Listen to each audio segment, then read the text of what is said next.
Tirupati MP ఉప ఎన్నికల్లో దొంగ ఓట్లు కార్డుల మార్పింగ్లో అమాయకులను బలిపశువులు చేస్తున్నారని బీజేపీ నాయకులు ఆరోపించారు.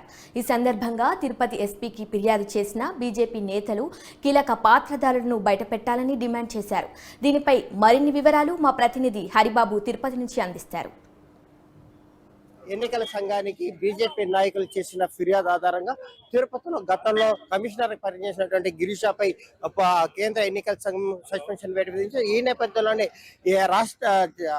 తిరుపతి ప్రస్తుత municipal commissioner Saritha Tirupati police station లో ముగ్గురు వ్యక్తులు దొంగ ఓట్లను నమోదుకి పాల్పడ్డారంటూ ఫిర్యాదు చేసేది. మనతో పాటు దీనికి సంబంధించి పూర్తి వివరాలు బీజేపీ సంబంధించిన రామంచి శ్రీనివాస్ తెలుసుకున్నాం. అంటే ప్రధానంగా ఎన్నికల గతంలో ఉప ఎన్నికలు జరిగినప్పుడు భారీ ఎత్తున దొంగ ఓట్లు నమోదైనాయి. మనం ప్రత్యక్షంగా చూడడం కూడా జరిగింది. చాలా మందిని ప్రత్యక్షంగా ప్రశ్నించి తెలుసుకోవడం కూడా జరిగింది, అడ్డుకోవడం కూడా జరిగింది. అయితే ఎంతకాలం ఎందుకు వాళ్ళ మీద చర్యలు చేపట్టేదంటారు?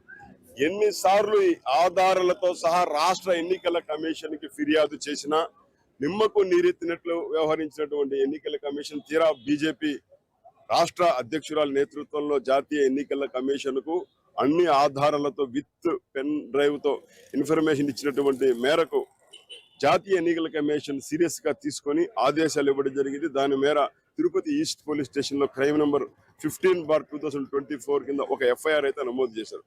అయితే ఎఫ్ఐఆర్ నమోదు చేసినటువంటి క్రమంలో అది టెక్నికల్ ఆస్పెక్ట్ లో ఇన్ఫర్మేషన్ టెక్నాలజీ 66, 65 దాని కింద ఎవరైతే ఎలక్షన్ కమిషన్ వెబ్సైట్ లోకి లాగిన్ అయ్యే యాక్సెస్ కలిగి ఉంటారో వాళ్ళను, అంటే ఆ రకంగా చూస్తే నేరుగా జాతీయ ఎన్నికల కమిషన్ అప్పటి కమిషనర్ గిరీషా గారిని సస్పెండ్ చేయడం జరిగింది. మరి ఇంకా కొన్ని లాగిన్ ఐడీలు ఈఆర్ఓగా ఏఆర్ఓగా పనిచేసినటువంటి వాళ్ళ యొక్క లాగిన్ ఐడీలు కూడా మిస్యూజ్ అయ్యాయి.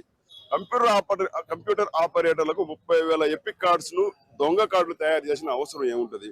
కాబట్టి దీని వెనుక ప్రయోజనాలు పొందింది ఎవరు, లాగిన్ ని ఎవరు మిస్యూజ్ చేశారనేటువంటి విషయాల పట్ల లోతుగా దర్యాప్తు చేసి అమాయకులను కాకుండా దోషులను, అసలు దోషులను చట్టం ముందు నిలబెట్టే విధంగా దర్యాప్తు చేపట్టాలని చెప్పి జిల్లా ఎస్పీ గారికి మేము ఫిర్యాదు చేయడం జరిగింది. వారు కూడా సానుకూలంగా స్పందించి టెక్నికల్ ఆస్పెక్ట్ లో అన్నిటిని కూడా మేము దర్యాప్తు చేస్తామని చెప్పారు. అంటే గత ఎన్నికల్లో ఎంపీ ఎలక్షన్ తో పాటు తిరుపతి నగరపాలక సంస్థలు జరిగినటువంటి ఎన్నికల్లో కూడా దొంగ ఓట్లు భారీ ఎత్తున పడ్డాయి. దొంగ ఓట్లు వచ్చి వేశారు, బయట ప్రాంతాల నుంచి వచ్చి వేశారు. తిరుపతిలో ఎన్ని వేల దొంగ ఓట్లు ఉన్నాయని మీరు భావిస్తున్నారు? దీనికి సంబంధించి నిర్మూలనకు సంబంధించి ఎటువంటి చర్యలు చేపట్టే అవకాశం? సుమారు 20,000 కంటే ఎక్కువ దొంగ ఓట్లు తిరుపతి అసెంబ్లీలో నమోదు చేసుకున్నటువంటి పరిస్థితి కనిపిస్తుంది. ఫామ్ 7 ఏదైతే ఓటర్ల తొలగింపు కోసం ఇవ్వాల్సిన దరఖాస్తులను గుంపగుత్తగా ఇస్తున్నారు. అంటే నచ్చని వారి ఓట్లన్నీ తొలగించేందుకు ఫామ్ 7 ఇక్కడ మిస్యూజ్ అయింది. ఎవరిచ్చారు, ఎవరి పేరుతో వచ్చాయి, వాళ్ళు ఎందుకు ఇచ్చారని వాళ్ళపైన క్రిమినల్ చర్యలు చేపట్టే అధికారం జిల్లా కలెక్టర్కు ఉంది. మరి ఇచ్చినటువంటి వారి యొక్క వివరాలు బయటకు తీసుకురావడం, ఎందుకు ఇచ్చారు, ఉన్న ఓట్లు ఎందుకు తొలగిస్తున్నారనే విషయాల పట్ల కూడా ఒక శ్వేతపత్రం విడుదల చేసిన తర్వాత మాత్రమే ఈరోజు ఓటర్ లిస్టు సంబంధించిన ముసాయిదాను బయట పెట్టాలి. అంతవరకు అలా చేస్తే మళ్ళీ 2021 లేక స్థానిక సంస్థలో జరిగినటువంటి పొరపాట్లు ప్రజాస్వామ్యం అపహాస్యం కావడం ఇంకొకసారి పునరావృతమయ్యే ప్రమాదం ఉంది. కాబట్టి ఆ దిశగా కూడా దర్యాప్తు అని చెప్పాము.